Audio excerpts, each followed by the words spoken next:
শুক্রবার মানে কাজ আর কাজ। আর এইখানে তো আমি আজকে মাটির চুলায় রান্না করব বলে বাইরে চলে আসছি। আর এখানের চুলাটাকে ভালোভাবে ধরিয়ে নিলাম। তারপর এইখানে আমি ভাতটাও বসিয়ে দিয়েছি। তারপরে এখানে আমি আলুগুলোকে ভালোভাবে কেটে নিয়েছি আর মাছগুলোকে ধুয়ে ভালোভাবে পরিষ্কার করে নিয়েছি। তারপরে এখানে দিয়ে দিলাম গরম তেল। তেলটা গরম হয়ে গেলেই এখানে মাছ দিয়ে দিচ্ছি। আসলে পাঙ্গাস মাছগুলো এত পরিমাণ ছিটে কি বলবো আর। তাই তো আমি দেখুন কি ভয়ে, ভয়ে মাছগুলোকে চামচ দিয়ে তেলের ভিতর দিচ্ছি। তারপর যাই হোক এক করে মাছগুলোকে দিচ্ছি। আমি কিন্তু অনেকটা দূরত্ব বজায় রাখছি যাতে ছিটে এসে আমার গায়ে না পড়ে তেলগুলো। তারপর আর কি এইগুলো মাছগুলো সবগুলো দিয়ে দিলাম। এখন অনেক কষ্ট করে দেখুন আমি কতটা দূরত্ব বজায় রেখে বসে আছি। আরেক চুলায় কিন্তু আমার ভাতগুলো হচ্ছে আর মাঝখানে আম্মু এসে মাছগুলোকে উল্টিয়ে দিয়েছে।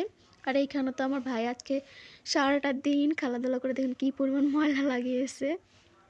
আসলে শুক্রবারে সবাই বাসা থাকি আমরা। আর এখানে তো আমি পেঁয়াজগুলোকে ভালোভাবে ভেজে নিচ্ছি। পেঁয়াজগুলোকে ভেজে নেওয়ার পর এর ভিতরে আমি আসলে মাছ ভাজার তেলের ভিতরে পেঁয়াজটা দিয়ে দিয়েছি।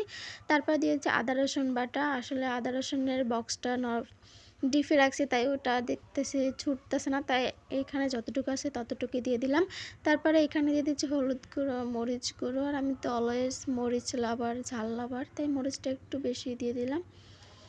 তারপর এখানে দিয়ে দিলাম পরিমাণ মতো লবণ। লবণটা দিয়ে ভালোভাবে মিক্স করে নিচ্ছি। তেলের ভিতরে আমরা সবসময় দিই, আসলে এক একজনের রান্না এক এক রকম। তারপর এখানে পরিমাণ মতো পানি দিয়ে দিচ্ছি কষানোর জন্য। তারপর এখানে পাঙ্গাস মাছের তেলগুলোকে দিয়ে দিলাম। আর এখানে কষানোর পর দিয়ে দিলাম আলুটাকে দিয়ে ভালোভাবে কষিয়ে নেব। কষানোর পরে আমি কিছুক্ষণ ঢেকে রাখবো এটাকে। তারপর এখানে দেখতেছি আম্মু কী করতেছে। আসলে আজকে শুক্রবার আর এখানে আমাদের কাঁঠাল গাছগুলো মরে যাচ্ছে প্রায়। আসলে এখানে পুরোটাই মাটিতে ভরা ছিল, কিন্তু যেহেতু পাশে পুকুর, বৃষ্টির সময় সব মাটি ধুয়ে গেছে আর এখানে তাই মাটি দিয়ে দিচ্ছে। এখানে আমাদের কাঁঠাল গাছ, লেবু গাছ আছে, অনেকগুলো লেবু গাছ ছিল কিন্তু সব লেবু গাছ মরে গেছে। আর এখানে তো আমাদের বাসার সামনে মেইন রাস্তা আর এটা হচ্ছে কবরস্থান। তো ওইটা হচ্ছে আমাদের মেইন রাস্তার এইখানে কবরস্থানটা, আর ওই যে ওটা মসজিদ। আর এখানে আমার ভাই তো খেলাধুলা করতেছে, বালু নিয়ে না, সরি লাঠি নিয়ে খেলাধুলা করতেছে। আর এই যে দেখুন আপনাদেরকে লাঠি দেখাচ্ছে। তারপরে এসে দেখি আমার আলুটা অনেকটাই হয়ে গেছে। তো এর ভেতরে আমি দিয়ে দেবো মাছগুলো ভেজে রাখা।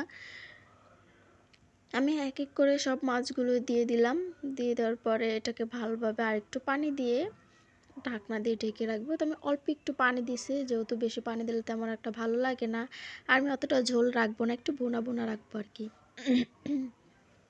তারপরে এই তো আমার রান্না কমপ্লিট। আর এখানে কিন্তু আমার ভাতটাও প্রায় হয়ে আসছে, দেখি তো ভাতের কি অবস্থা। যাই হোক ভাতটা হতে এখন একটু লেট হবে। তো আজকে ভিডিওটা এই পর্যন্তই। আল্লাহ হাফেজ, ভালো থাকবেন সবাই।